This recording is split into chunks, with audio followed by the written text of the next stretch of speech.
ඉතින් වර්තමානයේ credit card හොයාගන්න නැහැ. ඒ නිසා used PC එකක් දානොත් PC එකක් බිල් කරන්න හරි අමාරුයි. ඉතින් brand new ගැන කතා කරන්න වැඩක් නැහැ. ඔයා දන්නවා brand new වල ගණන් කොහොමද කියලා. වීඩියෝ ක්‍රියේට් කරගන්න. එහෙම නැත්නම් ඔය sound වගේ studio software සාමාන්‍යයෙන් run කරගන්න. එතකොට game එකක් play කරගන්න මේ හැම දෙයකම AMD PC එකක් හොයන අයට ඔන්න අද මම අරගෙන ආව හොඳ idea එකක්. කොහොමද Ryzen PC එකක් නැත්නම් AMD PC එකක් බිල් කරගන්නේ graphic card එකක් නැතුව හොඳ performance තියෙන විදියට.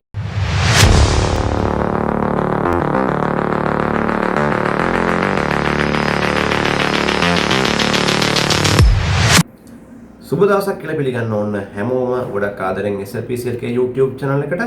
ඉතින් පටන් ගන්නකොට කියන්න ඕන ගොඩක් සතුටු කාරණයක් තියෙනවා. ඒක මටත් මේක පෞද්ගලික වශයෙන් අත්‍තරම සතුටුයි. මේ නැවතත් ඔන්න මට අවස්ථාව උදා වෙලා තිනවා බොහොම කාලයකට පස්සේ අපේ MSK shop එකට ගිහිල්ලා මට ස්පොන්සර් කරන අතර වශයෙන් අවුරුදු දෙකක් තිස්සේ දැන් මතක් කරන්න ඕනේ.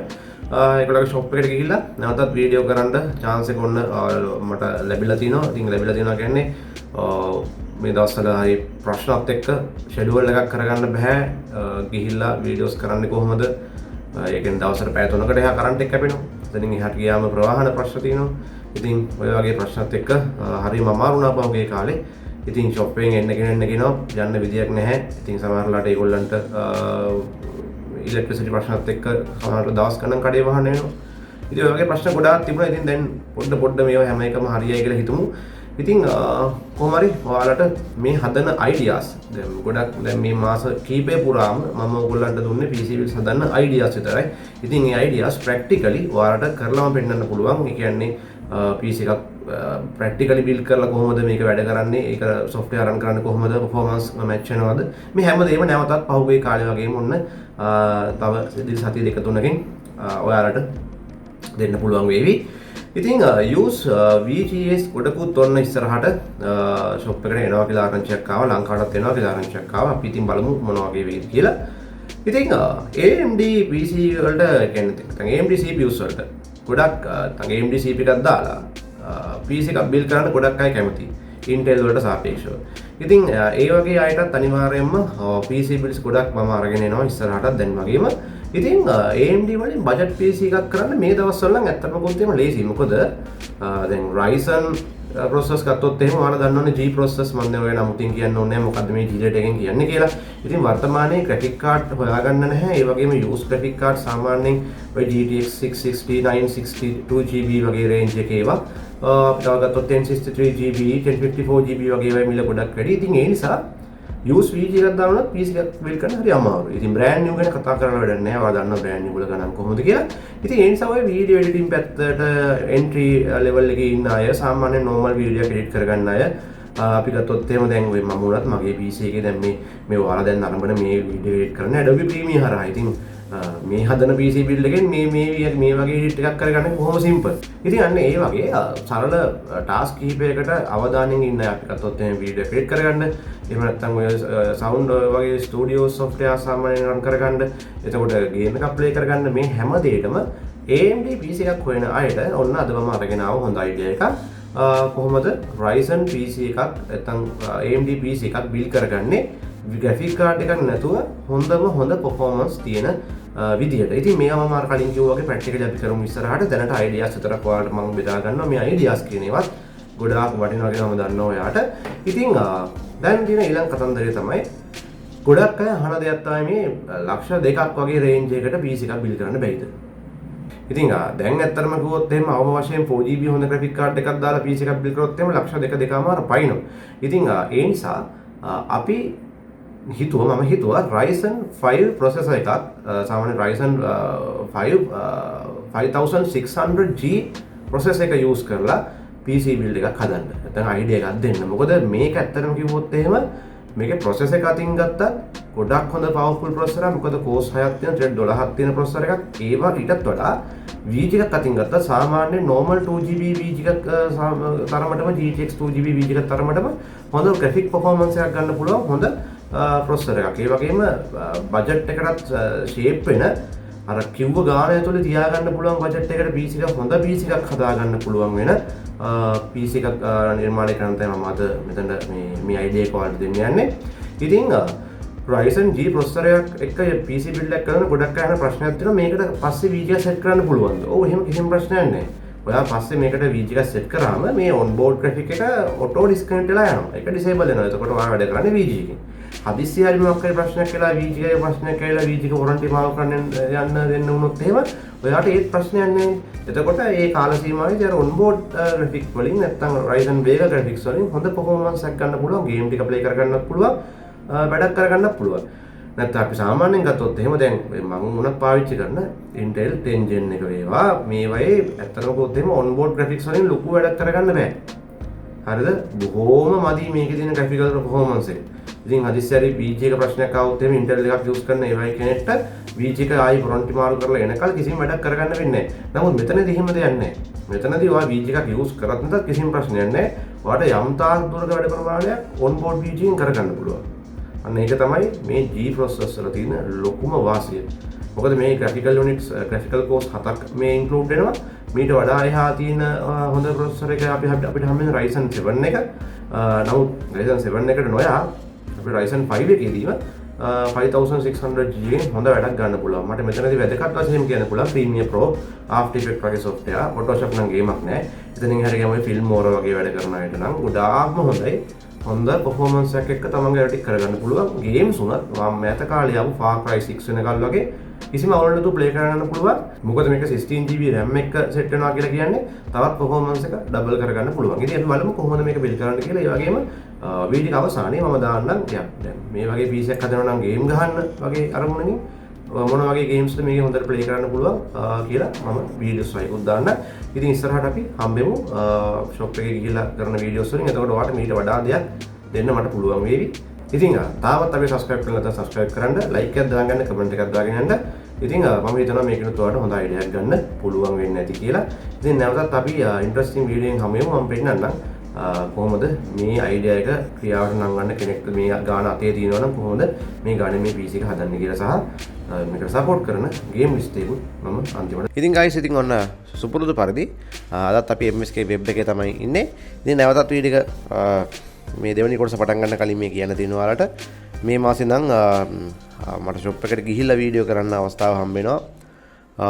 කොහොම හරි ටික arrange කරගත්තා. ඉතින් ඒ නිසා ඔයාලට මේ ideas practically කරලා පෙන්නන්න කොහොමද මේ වැඩේ වෙන්නේ කියන එක ගැන ලොකු දෙයක් මට දෙන්න පුළුවන් වේවි. ඉතින් අපි යම් build එකට වට ideas ටික දෙන්න. ඉතින් මම කිව්වා වගේ අපි යමු process එක තෝරන්න. ඉතින් අද මේ හදන PC එක සම්පූර්ණයෙන්ම brand new. ඉතින් අපි AMD තමයි මෙතනදී තෝරන්නේ.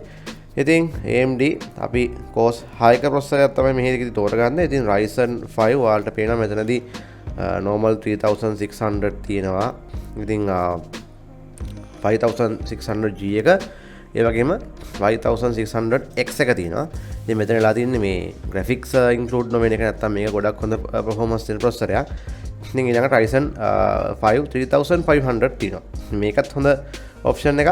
සාමාන්‍යයෙන් 3600 එක ගන්න බැරි කෙනෙක්ට 3500 එක හොඳ option එකක්. නමුත් මේ එකකවත් graphics නැහැ, onboard graphic නැහැ.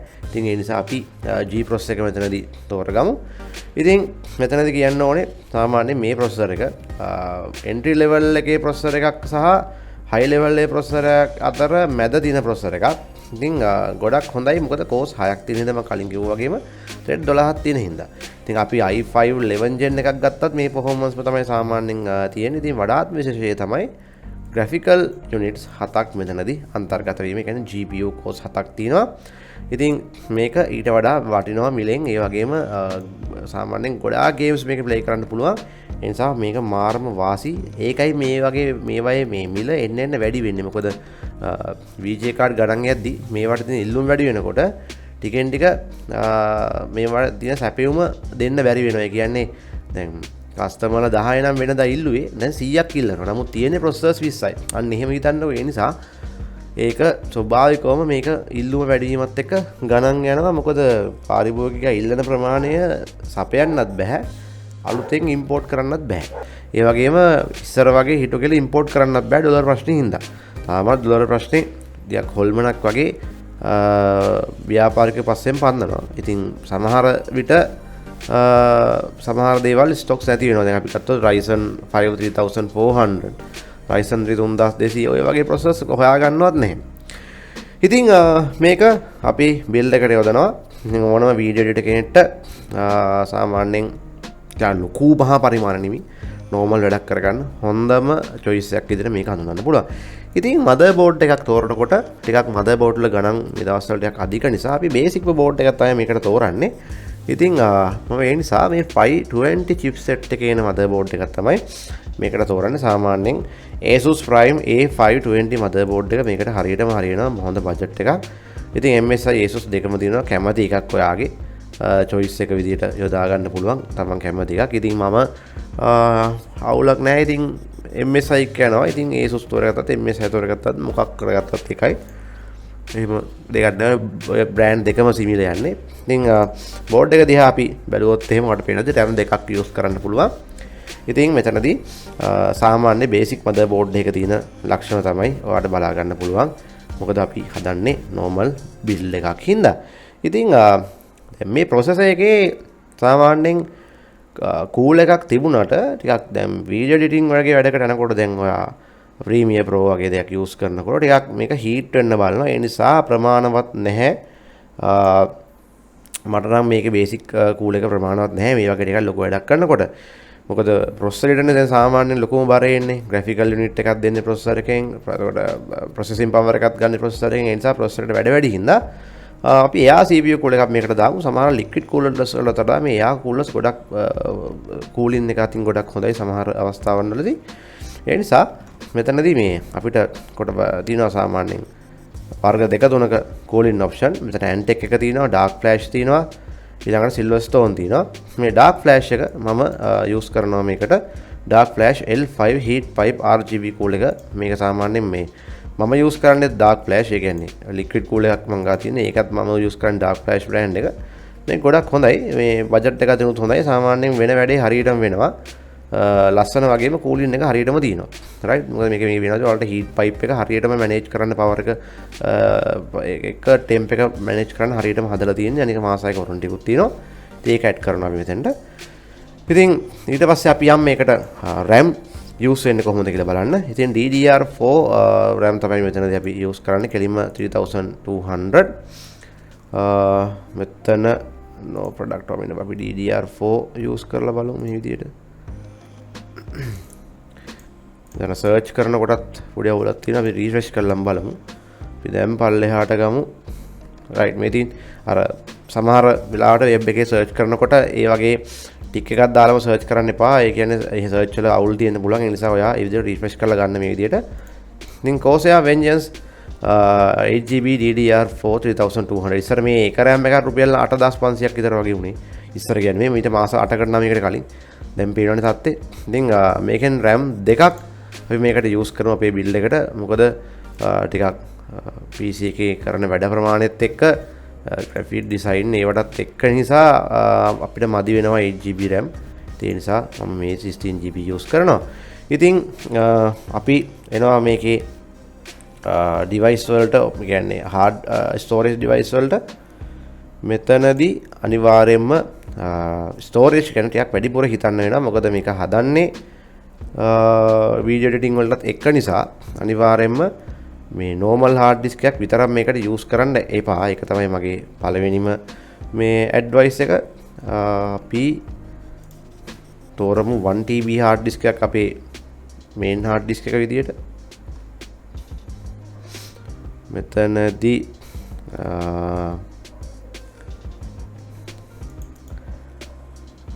අපිට පේන විදියට නම් ටිකක් වෙබ් එකේ ඉවර වෙලාද මන් දන්නේ නැහැ සමහර ඔප්ෂන්. Western Digital Purple එක මම සාමාන්‍යයෙන් මේ වගේ වැඩවලට use කරන්නේ නැහැ. මොකද Purple එක ටිකක් surveillance system වලට CCTV වගේ system වලට තමයි යෝග ටිකක් recommend කරලා එවන්නේ. ඉතින් ඒ නිසා මම Toshiba එකක් එක්ක මෙතනදී මේව කරන්න තමයි හිතන් ඉන්නේ. පොඩ්ඩක් මේක refresh කරලා මම දැක්ක Toshiba brand එකේ device මෙතන තියෙනවා. Toshiba P300 1TB 7200 RPM hard drive. ඉතින් මේක අපි දැනට add කරගමු. සාමාන්‍යයෙන් stocks එහෙම ටිකක් මේ දවස්වල නැතුව ඇති. ඉතින් විශේෂයෙන්ම අනිවාර්යයෙන්ම යූස් කරන්න ඕන දෙයක් තමයි මේකට NVMe එකක් හෝ M.2 එකක් ඔයාගේ කියන්නේ Windows සහ software යූස් කරන drive එකට අනිවාර්යයෙන්ම දාන්න. මොකද software ඔයා ගොඩක් යූස් කරන්න ඉතාලකට මේ PC එක build කරන්නේ. ඒ නිසා අනිවාර්යයෙන්ම NVMe drive එකක්වත් තියෙන්න ඕනේ. ඒ නිසා මම මේ Kingston brand එක මේකට add කරනවා. මොකද මේ 120 වයුත් මේකට මදි නැත්තම් මම මේක add කරනවා. මේ දැන් Photoshop වගේ Premiere Pro After Effects use කරනකොට පට්ට ඉඩක් යනවා. ඉතින් ඒ නිසා මදි. ඒ නිසා මම කෙලින්ම 250 nvme එකම use කරනවා. ඉතින් ඊළඟට power supply එකක් නම් ලොකු එකක් අවශ්‍ය වෙන්නේ නැහැ. normal එකකට ගියාම හොඳටම ඇති. ඒ කියන්නේ use දාන්න නැතුව මේ normal Antec 450 power supply එකක් වගේ use කරාම හොඳටම ප්‍රමාණවත්. මොකද මේකෙදී අර VG එකට වෙනම power එකක් යන්නේ නැහැනේ. ඒ වගේම system එකටත් පොඩි power එකක් යන්නේ watt 400ත් හොඳට වැති. ඉතින් ඒ වගේ පොඩි ඒවා දෙන්නේ නැහැනේ දැන් brand new. ඉතින් කේසින් එකක් ගන්නකොටත් කේසින් එකට මහා ලෝට වේදම් කරන්න අවශ්‍ය නැහැ. සාමාන්‍යයෙන් මේ normal කේසින් තියෙනවා ටිකක් හොඳ ගානට. ඒ කියන්නේ cooling එකත් එක්ක RGB fans උත් include කරලා එන කේසින් එක සාමාන්‍ය අපිට හොයාගන්න පුළුවන්. මෙන්න මේක මාරම වටිනවා මේ Orbis කේසින් එක. මේක ඇත්තටම බජට්. හොඳ ඉඩ කඩකුත් තියෙනවා. මේ ලොකුම දේ තමයි cooling fan 4ක් include කරලා තියෙන එක. ඒ නිකම්ම cooling fan 4කුත් නෙමෙයි RGB කෙලින්ම cooling fan 4ක් මේකට use කරලා තියෙන්නේ ඒගොල්ලෝ. Rainbow fans 4ක්. sorry rainbow fans. rainbow color එන fans 4ක් මේ විදිහට include කරලා තියෙන ඉස්සරහට 3යි back එකට 1යි. කේසින් එකත් එක්කම 9800 වෙන්නේ. ඒක ගොඩක්ම හොඳයි මේ වගේ build එකකට. ඉතින් මෙන්න මේ වගේ build එකක් මට create කරලා දෙන්න පුළුවන්. අපේ නිතරම video editing පැත්ත ගැන අහන අපේ අයට. එතකොට මේ වගේ ඕගොල්ලන්ට ඔය සමහර ස්ටුඩියෝ software රන් කරගන්න පුළුවන්. හරි මට ස්ටුඩියෝ software ගැන එහෙම දැනීමක් නැහැ නම් වශයෙන්. නමුත් මේක කිව්වම මේක requirement එක මතකයි. මොකද ගොඩක් අය ඔක අහන හින්දා මේ ඉතින් හොඳටම හොඳයි. මොකද මේකේ processor එක මේ යොදව processor එක ඕනම දෙයකට තව අවුරුදු ගානකට ඕනම දෙයකට ඇති processor එකක්. සුපිරි භාණ්ඩයක් අපේ භාෂාවෙන් කිව්වොත්. ඉතින් ඔයාට මේකෙන් graphic card එක අවශ්‍යතාවයට කරගන්න පුළුවන්. ඒ වගේ වැඩ ගොඩක් කරගන්න පුළුවන්. ඉතින් මේ PC එක ගොඩාක් වටිනවා. සාමාන්‍යයෙන් වීඩියෝ එඩිටින් වලට මේ දවස්වල PC එකක් හදාගන්න බැරුව දුකෙන් ඉන්න සෙට් එකකට ගොඩක් වටිනවා. graphic design course එකක් follow කරනවා නම් මේ දවස්වල PC එකක් හදාගන්න බැරුව ඉන්නවා නම් මෙන්න හොඳම choice එක. ඉතින් මම මේවා ඔයගලන්ට practically කරලා පෙන්නන්න software run කරලා මට පොඩි කාලයක් දෙන්න. ඔයාලා දන්නවනේ මේ දවස්වල shop එකට ගිහිල්ලා වැඩක් කරනවා කියන්නේ පිස්සු හැදෙන තරම් දෙයක්. ඒ කියන්නේ මේ ඇත්තටම බසුත් නැහැ. දැන් මම යන්නේ පානදුරේ දැන් කඩවතට යන්න ඕනේ highway බස් වල. highway බස් අඩුයි. ඔක්කොම වල දවසක් අය නැවතිලා ඉන්න ගිහිල්ලා තර මගේ live ඔක්කොම cancel කරලා class cancel කරලා දවසක් නැවතිලා ඉන්න තමයි ඉතින් මටයි කැමරාමන් කියන්නේ මගේ යාළුවා දන්නේ නැති DK Cinematic දෙන්නටම යන්න වෙනවා. ඉතින් කොහොම හරි ගිහිල්ලා කට්ට කාලේ එඩිට් කරනවා. ඉතින් ඇත්තටම මේ දවස්වල එපා වෙනවා. ඔය එක දවසින් ගිහිල්ලා වැඩක් කරන්න බෑ. දවසට පැය 4ක් 3ක් විතර කරන්ට් එක යනවා සැරින් සැරේ. හිතන්නකෝ. ඉතින් හැමෝටම අමාරු කාලයක්. ඉතින් මම ඒ නිසා තමයි මේ වගේ ඔප්ෂන්ස් ඔයාලට දෙන්නේ. ඉතින් වැඩක් ඇති කියලා මම හිතන අනිවාර්යෙන් මගේ ideas ප්‍රයෝජනට ගන්න ඔයාලට වරදින්නේ නැහැ. මේ වගේ PC builds මේ අවුරුදු දෙක ඇතුළත මේ channel එකෙන් 100කට වැඩි කරලා දිනවා. PC හදාගෙන නැති කොල්ලෝ 1000කට එහා. ඉතින් අදටත් තැන් වලදී මම thank you කියනවා. ඉතින් හරි ආදරේ. ඉතින් ඔන්න හොඳම ඔප්ෂන් එකක් දීලා තිනවා. ෆරක් වෙන්න එපා. තවත් ගණන් වැඩි වෙන්න කලින් හදාගන්න. මෙතනින් ඔයාලට තව chip කීයක් අඩු කරගන්න ඕන නම් දැනට විතරක් මෙන්න මේ ඔප්ෂන් එක කට් කරගන්න. නමුත් ඔයා වීඩියෝ එඩිටින් කරනවා නම් ඔක අනිවාර්යයි පස්සේ හරි දාන්න. එතකොට දෙකකට අඩුවෙන් මේක හදාගන්න පුළුවන්. රයිට්? දෙකකට අඩුවෙන් මේක හදාගන්න පුළුවන්. ඉතින් එතනදී ලක්ෂ දෙකකට විතර තව එයාට ඕන නම් මේක රවුම් කරගන්න තව ඔප්ෂන් එකක් තියෙනවා. මම ඒකත් අන්තිමට පෙන්නන්නම්. රයිට්? ඉතින් මෙන්න මේ විදිහට ඔයාට ඕන නම් මේකට මේ NVMe එකක් නැතුව M.2 එකක් දාගන්න. රයිට්? එතකොට මේක ලක්ෂ දෙකකට රවුම් වෙනවා. ඉතින් මම අර අතන 240 එකක්ම දැම්මේ. දැන් ඔයාලට මම පෙන්නුවොත් එහෙම මගේ hard disk එකත් පට්ට විදියට පිරලා තියෙන්නේ. මේ පේනවනේ. රයිට්? මේ තියෙන මගේ local disk එක 250 න් 250 යන්නේ. GB 42යි free තියෙන්නේ. මම ඔය ජංක් ෆයිල් එතකොට ප්‍රීමියර් ප්‍රෝ වලින් ඉතුරු වෙන අනම්මනම් ෆයිල් ඕවත් ඔය ඩිලීට් කරලා. ඉතින් පට්ට විදිහට ඉඩ යනවා. හිතා ගන්න බෑ මොනවද වෙන්නේ කියලා. software use කරනකොට. ඉතින් ඒ නිසා 120 මදි වෙයි. ඉතින් ඒ නිසා ඒක බලලා ඔයා කරගන්න. ඉතින් මෙතනදී එහෙම කරොත් 199කට කට් කරගන්න පුළුවන්. ඔන්න තවත් ඔප්ෂන් කිව්වා. රයිට්. ඉතින් එහෙනම් නිකම් මේ PC build එකක් හදලා මේ මම හිතන්නේ PC build එක ප්‍රැක්ටිකලි කරන වීඩියෝ එකට වඩා ඔයාලට ගොඩක් දැනුම හම්බෙන්න ඇති මේ වීඩියෝ සීරීස් වලින්. ඉතින් thank you very much. එහෙනම් අපි හම්බෙමු. subscribe කරගෙන තව කෙනෙක්ට බෙදා හරින්න share කරන්න. ජය වේවා එහෙනම්.